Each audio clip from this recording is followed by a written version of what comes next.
हरिओम। जब भगवान अर्जुन को गीता का ज्ञान सुना रहे थे तो उस ज्ञान को प्रत्यक्ष व अप्रत्यक्ष रूप से 3 लोग सुन रहे थे। एक तो अर्जुन तो सुन ही रहे थे प्रत्यक्ष रूप से, और अप्रत्यक्ष रूप से 2 लोग और सुन रहे थे अर्जुन के अलावा। वो थे संजय और धृतराष्ट्र। जब अर्जुन को भगवान ज्ञान सुना रहे थे तो संजय उस ज्ञान को सुनकर, क्योंकि वो रनिंग कमेंट्री कर रहे थे, तो संजय उस ज्ञान को सुनकर धृतराष्ट्र को सुना रहे थे। तो टोटल 3 लोग सुन रहे थे। सुन तो रहे थे 3 लोग, लेकिन ज्ञान जो प्राप्त हुआ, ज्ञान में जो स्थिति बनी, ज्ञान जो समझा, वो सिर्फ अर्जुन ने। जो सही रूप में ज्ञान को प्राप्त किया, ज्ञान का अर्जन किया, वो किया अर्जुन ने। अर्जुन ने ही ज्ञान का अर्जन किया। तो कहने का मतलब ये है कि सिर्फ श्रवण मात्र से काम नहीं चलता है। कानों से सुनने को श्रवण कहते हैं। तो श्रवण तो बहुत लोग कर रहे हैं, तो सबकी स्थिति बननी चाहिए, लेकिन नहीं बनती है। जैसे उधर धृतराष्ट्र और संजय की स्थिति नहीं बनी, उनको ज्ञान नहीं लगा। कारण यह है कि अर्जुन अपने गुरु, अपने प्रभु के सन्मुख था, और धृतराष्ट्र और संजय मन के सम्मुख थे। 2 चीजें होती हैं, एक गुरु के सन्मुख और एक मन के सन्मुख। कहते नहीं मनोन्मुख है, तो वो दोनों मनोन्मुख थे। और गुरु के सम्मुख होने के कारण अर्जुन को गुरु उन्मुख कहा गया है। तो ज्ञान जीवन में तभी लगता है जब आप गुरु के सम्मुख होते हैं, गुरु उन्मुख होते हैं। मन उन्मुख रहेंगे तो ज्ञान कभी भी नहीं लगेगा। नानक जी ने बोला, गुरुमुख नादा गुरुमुख वेदा, गुरुमुख रहा समाई, गुरु ईश्वर गुरु गोरख ब्रह्मा, गुरु पार्वती माई। गुरु के मुख से ही नाद और वेद शब्द निकलते हैं। तो आवश्यक है कि हम गुरु के उन्मुख हों, गुरु उन्मुख हों, गुरु के सम्मुख बैठ के ज्ञान सुने। सिर्फ कानों से ज्ञान का श्रवण करना ही आवश्यक नहीं है। हमारा मन भी गुरु की ओर होना चाहिए। अगर मन संसार की तरफ है, अगर मन विषय विकारों की तरफ है, तो ज्ञान नहीं लगेगा। सत्संग में बैठे होने के पश्चात भी ज्ञान नहीं लगता है। कारण यह है कि कान भले ही सुन रहे हैं सत्संग को, ज्ञान को, परंतु मन कहीं और है। सत्संग में हजारों लोग आते हैं, हजारों लोग सुनते हैं, लेकिन स्थिति कोई कोई बना पाता है जो पूर्णतः गुरु को समर्पित है, जो गुरु के पूर्णतः सम्मुख हो गया है।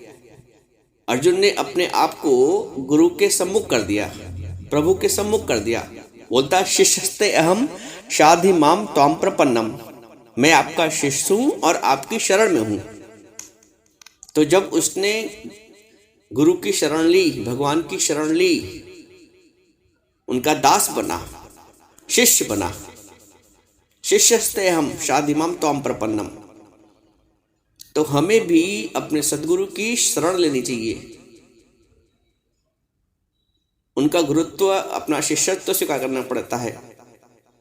झुक के, जैसे हम सुराही से झुक के ही पानी पी पाएंगे, खड़े खड़े सुराही से पानी नहीं पी पाएंगे। तो हमको झुकने का मतलब तात्पर्य है नम्रता से, अहंकार रहित होकर झुककर ज्ञान प्राप्त करना पड़ता है। नम्रता से, श्रद्धा भाव से। श्रद्धावानम लभते ज्ञानम, श्रद्धावान लभते ज्ञान, ये भी भगवान ने बोला है अर्जुन को। जो श्रद्धावान होता है उससे ही ज्ञान लगता है। तो श्रद्धावान भी होने के लिए हमें गुरु उन्मुख होना पड़ेगा। हमें गुरु के सम्मुख बैठकर ज्ञान सुनना पड़ेगा। तो गुरुमुख होना ही आवश्यक है। आप देखो, एक मटका है, मान लो एक घड़ा है, उसको आप पानी से भरना चाहते हैं तो उसको टोटी के नीचे लगाना पड़ता है, नहीं तो पाइप से जोड़ना पड़ता है। जैसा भी सुविधा हो, टोटी के नीचे लगाना पड़ेगा तभी भरेगा, पाइप से जोड़ना पड़ेगा तब भी जोड़ना ही तो पड़ेगा ही टोटी से, तभी भरेगा। और नहीं तो अगर तालाब से भरना है, नदी से भरना है तो नदी में डुबोना पड़ेगा। तीनों ही स्थिति में घड़े को टोटी के नीचे, पाइप के नीचे या पानी के नीचे डूबना पड़ेगा। तीनों ही स्थिति में अपना अहंकार गलाना पड़ेगा। तो घड़े का मतलब ये शरीर, ये घड़ा, घट बोलते हैं ना शरीर को।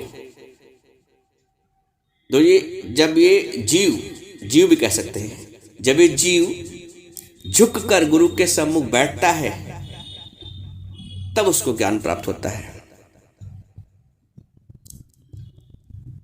जब इतनी कनेक्टिविटी, जैसे पाइप से जोड़ भरना है घड़े को, तो पाइप से भी जब कनेक्शन जुड़ता है गुरु से, आने और जाने से कनेक्शन नहीं जुड़ता है, गुरु से कनेक्शन श्रद्धा के भाव से जुड़ता है, जीव भाव अर्पित करने से जुड़ता है।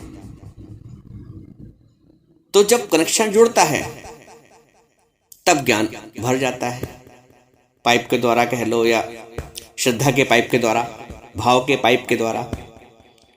और यदि दोनों स्थितियां नहीं है तो अगर नदी से भरना है तो नदी में डूबना पड़ेगा, हर हाल में डूबना और झुकना पड़ेगा। तो जब मन झुकता है गुरु के सम्मुख, बिना ज्ञान में आए, बिना गुरु के मिले, मन अकड़ कर चलता है, मैं भी तो कुछ हूं। जब गुरु के सम्मुख आता है, सच्चे गुरु को पहचान पाता है, तब वो झुकना चाहता है। तो जब मन झुकता है तभी कुछ प्राप्त करता है, बिना झुके आप प्राप्त नहीं कर। अकड़ के तो दुनिया चली रही है, अकड़ के तो दुनिया में तुम चल ही रहे थे। तो सत्संग में आके, गुरु के पास आके वो अकड़ खत्म हो जाती है। अर्जुन बहुत प्रतिभाशाली था, बहुत विद्वान था, बहुत धुरंधर था, बहुत ज्ञानी भी था, लेकिन गुरु के सम्मुख आके, भगवान के सम्मुख आके उसकी सारी अकड़, सारा ज्ञान, सारा ध्यान, धर्म सब गुम हो गया। क्योंकि उसने देखा कि हाँ, मेरा गुरु समर्थ है। समर्थ है तो फिर है, अपने को सरेंडर कर दिया, अपने को समर्पित कर दिया, समर्थ के आगे समर्पण हो गया। तो जो समर्थ है वो समर्पण करा ही लेता है, समर्पण हो जाता है। आवश्यक है इतना कि तुम समर्पण के लिए तैयार हो जाओ, तुम्हें कुछ करना भी नहीं होगा। तुम्हें लगे कि हाँ, ज्ञान से मेरा जीवन बन रहा है, हाँ मेरी आत्मिक उन्नति हो रही है, हमें विषय विकार से छूटना आ रहा है, हमारे विकार कम हो रहे हैं, तो तुम स्वतः ही झुक जाओगे। तो जो समर्थ गुरु है उसके आगे समर्पण हो जाना चाहिए। सत्संग में भी समर्पण नहीं हुआ, सच्चे गुरु के आगे भी समर्पण नहीं हुआ, तो फिर कोई गति नहीं मिलनी, कोई गति नहीं बननी है। फिर नरक में ठेले में ठेला। लख 84 भटकता कहीं न पाया ठौर, और ये भटकन तो तभी मिटी जब सतगुरु पाया ठौर। 84 लाख योनि में भटकता हुआ, बोला कहीं न पाया ठौर, कहीं ठौर नहीं मिली। और ये भटकन तो तभी मिटी जब सतगुरु पाया ठौर। गुरु करुणा करके हमको स्थान देता है, ये गुरु की करुणा है कि हमको स्थान देता है। ये गुरु की महिमा है कि हमको, हमारे उद्धार के लिए वो सतत प्रयास करता है। मेहनत गुरु की निश दिन, कुछ तुम भी लगाओ जोर। लाख 84 तुम भटके हो, जन्म न लेना और। मेहनत गुरु की निश दिन है। हम एक बार समर्पण करते हैं, एक बार अर्जुन ने दूसरे अध्याय में समर्पण कर दिया शुरू में ही, तो भगवान ने जब तक उसकी आत्मिक स्थिति को दृढ़ नहीं कर लिया, उसके निश्चय को पक्का नहीं कर लिया, उसको छोड़ा नहीं। 18 अध्याय तक ज्ञान सुनाते गए, क्योंकि वो करुणावान है। गुरु करुणावान है, गुरु को हमारे उद्धार की चिंता है।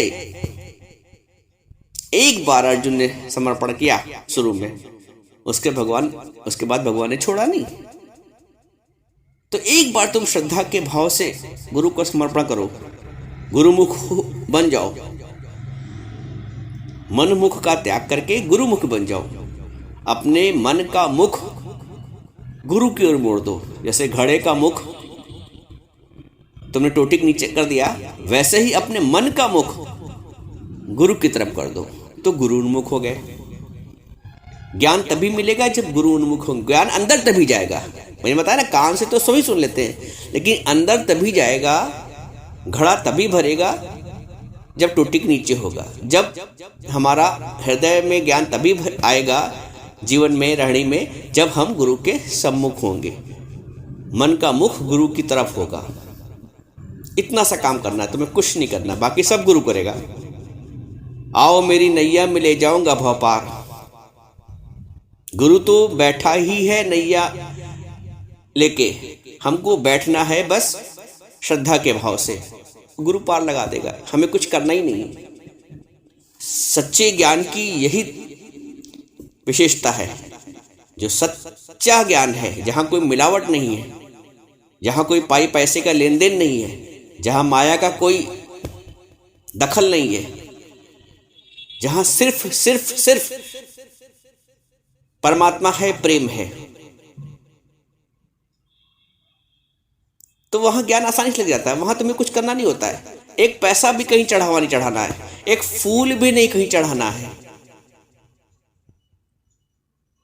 तो जहां माया का लेन देन नहीं है वहीं सत्यता है, जहां झूठ का लेन देन नहीं है वहीं सत्यता है। जो कुछ भी हो रहा है संसार में, माया में, वो सब असत्यता है। सारे व्यवहार असत्य हैं।